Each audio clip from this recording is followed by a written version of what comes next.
Hello friends, welcome to RPSC learning world. आज से RPSC learning world इस channel पर आरपीएससी फर्स्ट ग्रेड 2025 में जो पॉलिटिकल साइंस की फर्स्ट ग्रेड की जो भर्ती निकली है उसके नोट्स भी हम हिंदी में देखेंगे। दोस्तों, ये पेपर सेकंड होता है फर्स्ट ग्रेड में, पेपर फर्स्ट जीके का होता है। तो जीके के आप नोट्स प्लेलिस्ट में जाकर देख लीजिएगा।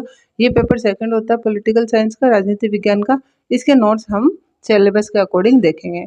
तो टाइम हम सभी को पता है, 3 घंटे का टाइम होता है, क्वेश्चन 150 आते हैं और 300 मार्क्स का ये पेपर होता है। ये देखिए दोस्तों, ये फर्स्ट ग्रेड का सिलेबस है 2025 के अकॉर्डिंग। जो फर्स्ट पेपर जनरल अवेयरनेस और जनरल स्टडीज़ है, इसका ये सिलेबस है। आप सिलेबस के अकॉर्डिंग जो भी टॉपिक देखना चाहते हैं वो प्लेलिस्ट में जाकर देख लीजिएगा। और दोस्तों, आपसे किसी भी सब्जेक्ट की तैयारी करें उसके पहले एक हम्बल रिक्वेस्ट है मेरी, तो प्लीज़ आप ये सिलेबस निकाल के रखें और इसका 1 बाय 1 टॉपिक को क्लियर करते जाएंगे तो बहुत ही स्ट्रॉन्ग तैयारी हो जाएगी। ये पॉलिटिकल साइंस का है, फर्स्ट ग्रेड का है ना, जो सेकंड पेपर लगता है पॉलिटिकल साइंस का सिलेबस है। ये देख सकते हैं आप, ये देखिए। तो ये देखिए 4 पार्ट्स में है, इसमें आईसीटी भी जुड़ा हुआ है। तो डोंट वरी दोस्तों, एग्जाम तक हम सारे जो है टॉपिक 1 बाय 1 डिटेल से क्लियर करेंगे। आज से हम ये फर्स्ट वाला टॉपिक स्टार्ट कर रहे हैं, political theory, meaning and it's utility. तो इसमें सिलेबस में पार्ट फर्स्ट में सीनियर सेकेंडरी लेवल के टॉपिक्स दिए हुए हैं। इसमें पहला ही टॉपिक हमने उठाया political theory, meaning and it's utility, मतलब राजनीतिक सिद्धांत का अर्थ और उपयोगिता। ठीक है, तो देखिए ये छोटा सा पैराग्राफ मैंने क्यों लिखा है, जरूरत क्यों, किसकी पॉलिटिकल थ्योरी। तो देखो, राजनीतिक सिद्धांत या पॉलिटिकल थ्योरी की जरूरत क्यों पड़ती है, ये जनरली आप चाहे तो ये पैराग्राफ पढ़ लीजिएगा और वैसे मैं समझा देती हूँ, अच्छे से समझ में आ जाएगा कि जरूरत क्यों पड़ती है। हम किसी भी सब्जेक्ट की थ्योरी पढ़ेंगे दोस्तों, सिद्धांत पढ़ेंगे, तो उन सिद्धांतों की हमें ज़रूरत क्यों पड़ती है। तो जनरली पॉलिटिकल साइंस पढ़ रहे हैं तो पॉलिटिकल साइंस में हम थ्योरी क्यों पढ़ेंगे। तो देखो, हर विषय की अच्छे से समझ हासिल करने के लिए, समझ में पकड़ हासिल करने के लिए थ्योरी या सिद्धांतों की जरूरत पड़ती है। यही थ्योरी विषय को अस्पष्टता, पिछड़ेपन और अविश्वसनीयता से बचाती है। अतः पॉलिटिकल साइंस की फर्स्ट रिक्वायरमेंट पॉलिटिकल थ्योरी है, क्योंकि इसमें सरकार, उसके उद्देश्य, कार्यकलाप, संस्था, विचार, धारणाएं, उनमें होने वाले परिवर्तन, आदर्श का व्यवस्थित हम चिंतन कर लेते हैं। जब हम इसको सिद्धांतों के जरिए जब सब्जेक्ट को इतने अच्छे से समझ लेते हैं तो हम एक तो मिथ से बच जाते हैं दोस्तों। ठीक है, और इनको जब अच्छे से समझ लेते हैं तो हम क्या करते हैं, राजनीतिक घटनाओं के नैतिक पक्ष, व्यवहारिक पक्ष और दार्शनिक पक्ष आदि को अच्छे से समझ लेते हैं और राजनीति विज्ञान में भविष्यवाणी भी हम कर सकते हैं। तो इसलिए हमें पॉलिटिकल थ्योरी की जरूरत पड़ती है। W.T. ब्लूम साहब के 2 कोटेशन हैं यहाँ पर। एक तो है, राजनीतिक सिद्धांत राजनीतिक व्यवस्था के एक अमूर्त मॉडल का सूचक है। मतलब राजनीतिक सिद्धांत जो हम थ्योरी पढ़ रहे हैं उसको एक अमूर्त मॉडल बता दिया W.T. ब्लूम ने, राजनीतिक व्यवस्था का अमूर्त मॉडल बता दिया। ठीक है। दूसरा, पॉलिटिकल थ्योरी राजनीति के संचालन के साथ साथ राजनीतिक अध्ययन के लिए भी उपयोगी है। ये दोनों कोटेशन सिद्धांतों के लिए, राजनीति के सिद्धांतों के लिए W.T. ब्लूम साहब के हैं। नेक्स्ट चलते हैं, मीनिंग ऑफ पॉलिटिकल थ्योरी, राजनीतिक सिद्धांतों का अर्थ क्या होता है ये देखेंगे। तो जनरली ये राजनीतिक सिद्धांत, ये 2 शब्दों से मिलकर बना हुआ है, राजनीति प्लस सिद्धांत। इसमें राजनीति का मतलब सार्वजनिक हित के विषय से लिया जाता है और सिद्धांत का मतलब सभ्य और मानव जाति की प्रगति का उपकरण का संबंध सिद्धांत से माना जाता है। तो जनरली सार्वजनिक हित के विषय, सभ्य मानव जाति की प्रगति का उपकरण, इन दोनों से मिलकर राजनीतिक सिद्धांत बना हुआ है। मतलब ऐसी प्रक्रिया जिसमें निर्णय लिए जाते हैं और व्यक्तियों के समूह पर लागू किए जाते हैं। भाई, गवर्नमेंट निर्णय लेती है और देश की जनता पर लागू करती है। अब इसमें जब ये निर्णय लागू किए जाते हैं दोस्तों, तो इसमें संघर्ष और सहयोग की राजनीति उत्पन्न होती है। कैसे? बिकॉज स्टार्टिंग में निर्णयों पर व्यक्ति समूह के मत, हित व विचार अलग अलग होते हैं और संघर्ष और विचार विमर्श के बाद में धीरे धीरे सहमति बन जाती है लोक हित के हिसाब से। ठीक है, तो इस प्रकार संघर्ष व सहयोग की राजनीति से लास्ट में वो जो निर्णय हैं जनता पर अप्लाई कर दिए जाते हैं और उससे जो है पब्लिक लाइफ और ज़्यादा अच्छी हो जाती है। मतलब पॉलिटी का जो संबंध है ना, वो पब्लिक लाइफ से होता है, मतलब संपूर्ण समुदाय से होता है, संपूर्ण लोगों से होता है जो एक देश में रहते हैं।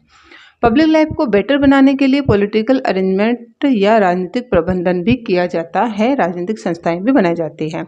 तो ये मोटे मोटे तौर पर जो है राजनीतिक सिद्धांत का अर्थ यहाँ पर बताया गया है। अब देखिए थ्योरी मतलब सिद्धांत। तो ये थ्योरी शब्द कहाँ से आया दोस्तों? यूनानी या ग्रीक भाषा का शब्द थ्योरिया से आया है ये थ्योरी। ठीक है, किससे आया? थ्योरिया से। थ्योरिया कौन सी भाषा का है? यूनानी या ग्रीक भाषा का। अर्थ देखो किसका? थ्योरी का। एक सुकेंद्रित मानसिक दृष्टिकोण मतलब मेंटल लुक को थ्योरी कहा जाता है। एक सुकेंद्रित मानसिक दृष्टिकोण जो अस्तित्व कारण को प्रकट करे, किसी भी चीज के अस्तित्व कारण को प्रकट करने वाला शब्द थ्योरी कहलाता है। ठीक है, अब देखिए किसी मान्यता का व्यवस्थित अध्ययन ही सिद्धांत कहलाता है। भाई कोई भी मान्यता है उसका अगर हम सिस्टमेटिक अगर उसकी अध्ययन करते हैं तो वो सिद्धांत कहलाता है। ठीक है, अब यहाँ तक आप सिद्धांत की जरूरत क्यों पड़ती है और सिद्धांत का मतलब क्या होता है आपने अच्छे से समझ लिया होगा। अब आगे देखो दोस्तों, अगर आप रेगुलर इन तैयारियों में बने हुए हैं तो आपको सिद्धांत, उपागम और पद्धति इन तीनों में डिफरेंस अच्छे से पता होगा। नहीं है तो आप अच्छे से थोड़ा सा देख लीजिए, आपको अभी क्लियर हो जाएगा। और जिनको इन तीनों में डिफरेंस अच्छे से पता है तो आप इसकी भी कर लीजिएगा।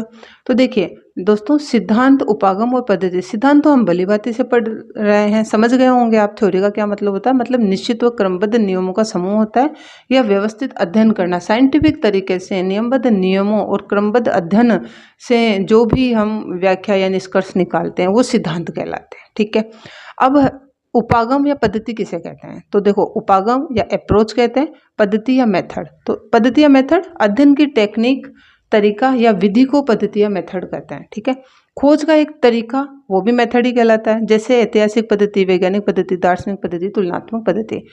उपागम या अप्रोच अध्ययन का दृष्टिकोण या जो नजरिया होता है उसको उपागम या अप्रोच कहा जाता है, जैसे ऐतिहासिक उपागम, व्यवहारवादी उपागम। ठीक है, इन तीनों क्वेश्चन से थोड़ा सा डिफरेंस आपको अच्छे से और क्लियर हो जाएगा। बाकी हम आगे एक एग्जाम्पल के द्वारा भी अच्छे से इसको समझ लेंगे। तो हम पद्धति या मेथड में क्या करते हैं, अध्ययन हम किसी भी टॉपिक के बारे में हम अध्ययन कैसे करेंगे ये है पद्धति। अध्ययन हम किस दृष्टिकोण से करेंगे यह है उपागम। और उसको एक्सप्लेन या उसके जो प्रिंसिपल्स बताना यह है सिद्धांत या थ्योरी। बाकी हम राज्य का या एग्जाम्पल लिया उसको हम शानदार तरीके से आपको और अच्छे से तीनों में डिफरेंस समझ में आ जाएगा दोस्तों। और दोस्तों प्लीज़ अगर आपको ये वीडियो अच्छे लगे तो please like, share and subscribe RPSC learning word. देखो राज्य को समझने के पहले हमको क्या चूज करना पड़ेगा, उपागम को चूज करना पड़ेगा। हम कौन से उपागम से राज्य को समझना चाहते हैं, समझ रहे हैं।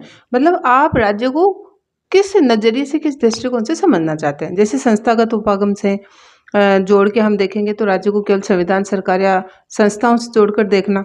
व्यवहारवादी उपागम से समझना चाहते हैं तो राज्यों को लोगों के व्यवहार व राजनीति में उनकी भागीदारी से समझेंगे।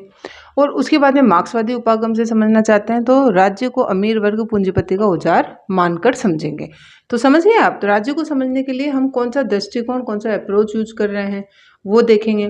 अब राज्य मतलब राज्य को समझने का नजरिया, दृष्टिकोण उपागम के अंतर्गत आएगा।